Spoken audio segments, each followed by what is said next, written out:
এপ্রিলের 28 তারিখ আজকে 2024। সব গাছে গাছে নতুন পাতা, মাঠের ভিতরে দারুণ হলুদ ফুল ফুটেছে। মে মাস আসার আগেই বোধহয় পাতায় পাতায় ভরে যাবে। গাছে পাখিও রয়েছে।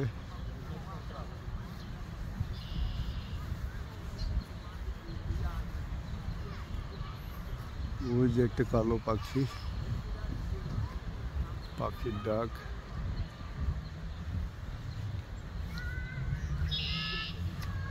বেশ সুন্দর পাখির ডাক।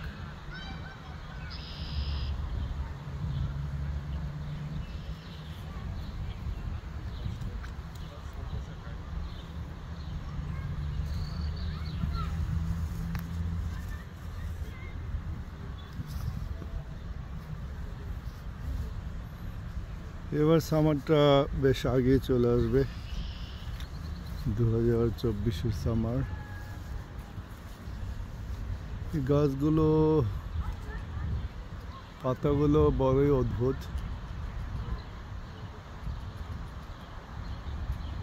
একদম পাতাগুলো নিচের দিকে পড়ে যায়, আর এগুলো সম্ভবত ফুল।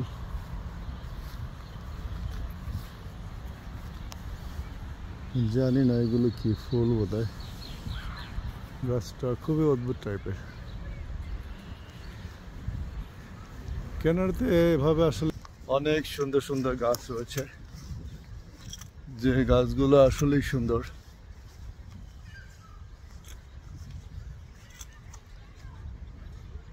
আসলে প্রকৃতি আমি খুবই পছন্দ করি।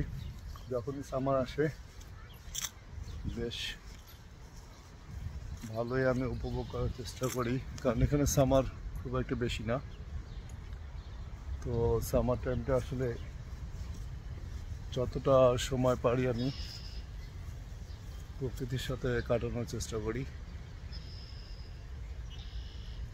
এখানে সামারটা বেশি দিন থাকবে না,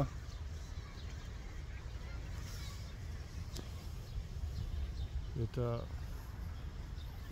কয়েক মাস থাকে, তারপরে উইন্টার চলে আসে।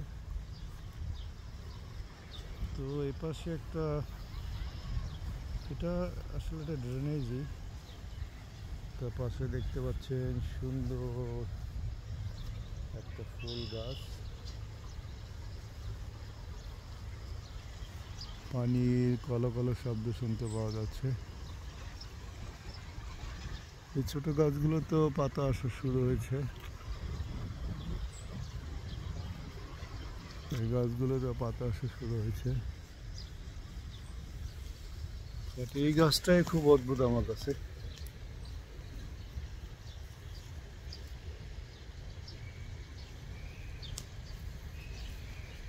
খুবই অদ্ভুত, পাতাগুলো অদ্ভুত। দেখতে পাচ্ছেন আপনারা, খুব সুন্দর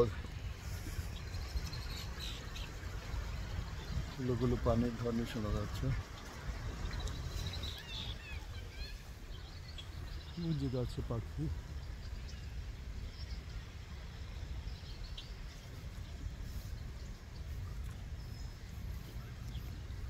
কানাডার আসলে এই প্রকৃতির যে রূপ বৈচিত্র্য, এটা খুবই অদ্ভুত। কারণ এই গাছগুলো প্রায় 6 মাসই ঠান্ডার কারণে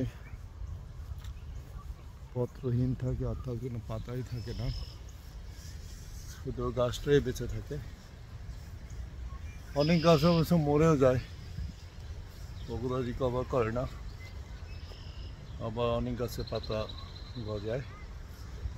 তো জায়গাটা খুব ভালো লাগলো, শেয়ার করলাম আমার ইউটিউবে, আর ফিউচারে রেফারেন্স হিসেবে ওই জায়গাটা রেখে দিলাম। সুন্দর ফুল গাছ, জংলি ফুল, বাট ফুলগুলো জংলি কিন্তু খুবই সুন্দর। তো ভালো থাকবেন, অন্য কোনো সময় অন্য কোনো জায়গায়। আল্লাহ।